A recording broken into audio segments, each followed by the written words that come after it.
Hey guys, Max here, of course, Madaz from madazmoney.com.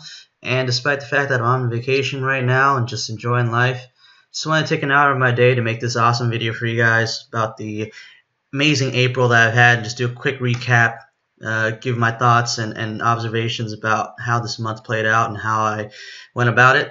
And of course, if you guys haven't checked out my website, of course, madazmoney.com, recently posted up a blog post about how to build your own trading computer. And of course, among other things, there's lots of really awesome free content on there, like my scanner settings for trade ideas, and of course the age-old question, what broker do I use? So it's all on there, guys. Check it out if you haven't done so already, madazmoney.com.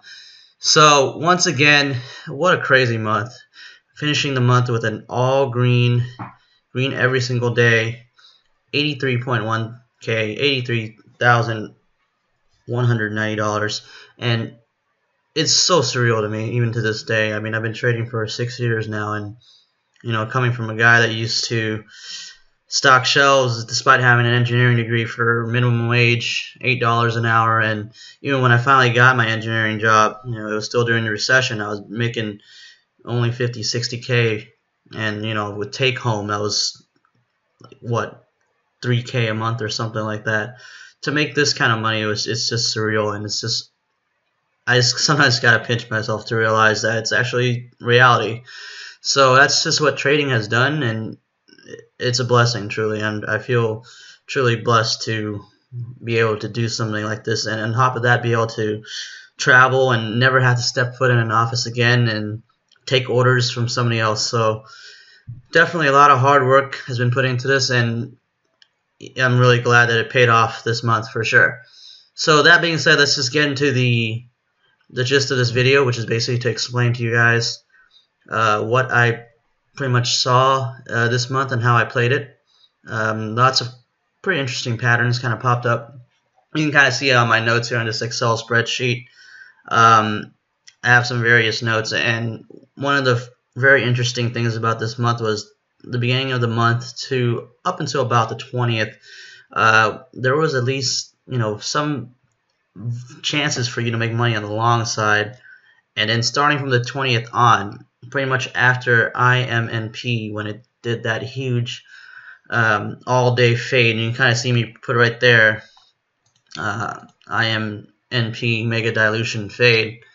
That's when that stock pretty much just faded all day, and pretty much that turned the market on its head and flipped it from a more long bias market to a more short bias market. So we're going to go ahead and just look at some of these charts to kind of see how this played out.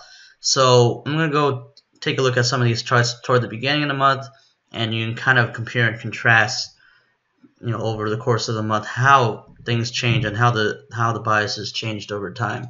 So let's go ahead and look at CLNT first, and this was the one where I made some pretty good money on the long side.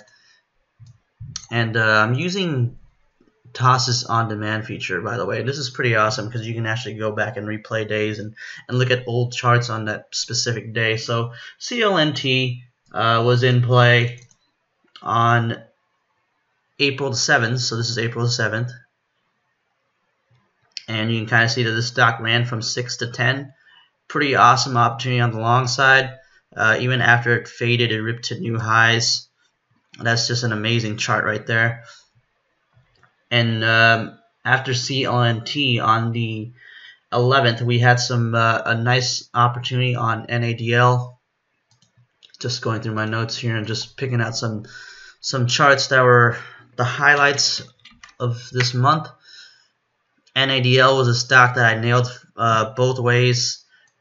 You can kind of see that it kind of popped at the open from 245 280 to 280, and then did the tank, allowing us to bank on both the long side on the first candle and then the short side on the subsequent downtrend.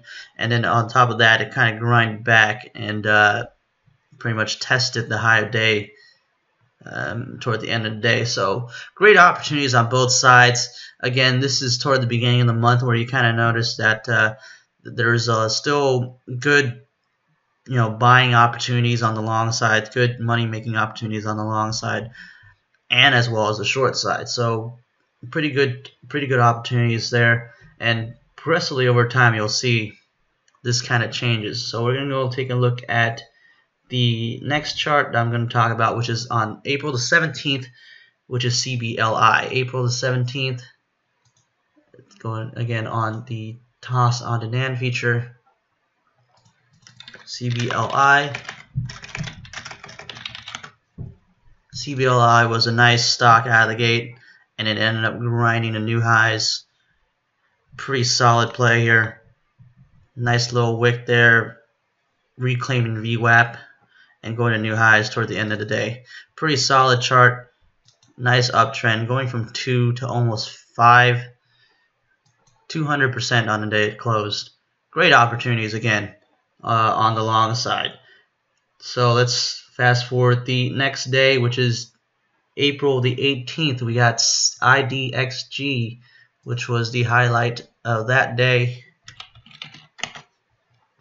We can kind of see that IDXG was still benefiting from the long bias market. We had a lot of buyers kind of buy this washout candle right here. This is pretty much a textbook washout long candle, going down, popping back up, reclaiming VWAP, riding the VWAP, and then riding the VWAP some more, making new highs. But what happened here? This was the day where IDXG got that midday offering news, and that caused a tank. And the stock did not bounce and did not recover after that at all. Never got anywhere near VWAP. And starting from IDXG on, we kind of started, I guess we kind of saw the longs start to get a little bit worried. You know, they started to buy less aggressively. We started seeing less buying pressure. And let's go ahead and move on to the next chart. SNGX was the next stock that was in play on the 19th, the following day. This is a stock that I made my 3-part video. If you guys haven't checked that out, definitely check that out in my YouTube channel, SNGX 3-part video, where I show you guys how I played that stock that day. But SNGX, you can kind of see, although we had some buying pressure, it kind of faded here, relatively weak bounces, closing at the low. So you can kind of see that since CBLI, where that stock kind of grinded all day, recovering, VWAP, and going to new highs, we kind of had the opposite effect here. Stock did make a new high around 10 o'clock, but it kind of faded, never got above VWAP. This is as close as it got, around 2:30 Eastern time, closing at new lows. So SNGX, you can kind of see the sentiment kind of turned right there. People were kind of afraid of maybe another random offering news hitting as a result of IDXG getting that news the previous day. So maybe people were more cautious and were very less aggressive with their buying, and maybe sold off their positions, you know, at the end of the day, as you can see from this low of day close. Now, what really set things off and turned the market completely into a more short bias market was IMNP, which is the next stock on the 20th, Thursday, April 20th. We're going to take a look at the chart and you'll see exactly what I mean. IMNP pop, and then all of a sudden it just faded all day.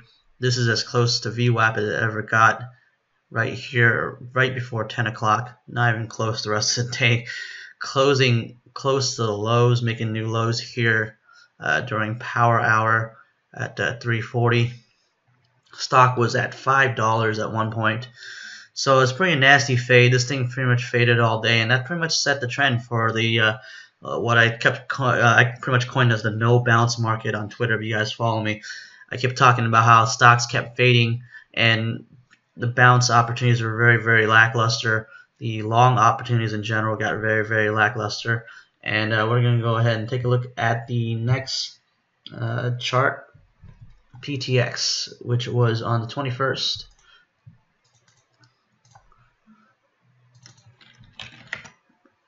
We can kind of see right there. We got this one was pretty decent. It went up on low volume, but as you can see, after it dropped, the bounces were nowhere near close to VWAP. Stock closed at lows. A lot of sell pressure after this first initial pump. On the same day, we had Carve as well. This is another one that went up and then it went down. Never recovered. No volume. And then we go ahead and look at the next day. We had OPTT on the 24th. Again, not much of a long opportunity, even worse than the previous day on PTX and Carve. This one pretty much just went up, rejected pre-market highs, and just died. No chance, didn't put up a fight at all. RGSE, same thing. I mean, one minor spike, well, not really a minor spike, but a pretty decent spike there. But after that, kind of died. Again, bounced nowhere near VWAP. Madaz, midday pump, not really much there. Next day we had CATB. Again, similar chart to OPTT that I just showed you guys. Straight down, no bounce. Look at this thing, closing at lows, faded all day. Again, nowhere near close to VWAP. Going to the next day, we had. This was the day actually where we pretty much didn't really have any plays, but the plays that did pop up, they all just one quick spike and then it just died out. PHMD, NADL this day as well, pop and drop. This was the day where there was pretty much nothing up on scans at the open and ended up forcing a trade on AKBA and got grinded on right here. It wasn't too cool. But yeah, overall, you guys can kind of see the sentiment progressively over time changed. Things went from long biased to short biased, and until further notice, I would expect to see the same thing. As for me, that's pretty much exactly what I did. Once I noticed that the charts started getting progressively more short biased, I started getting more confident and more putting more aggressive size on the short side versus the long side. Whereas before, I would actually be pretty aggressive on the long side. So just want to make this a short video to show you guys how this month played out and how I ended up playing it. Overall, like I said, just keep an open mind. Never know when the market will change. It's always about adapting to the market, as the market will never adapt to you. So that being said, guys, I'm going to go back on my vacation and sip on Mai Tais on the beach, so to speak. So we'll see you guys next time.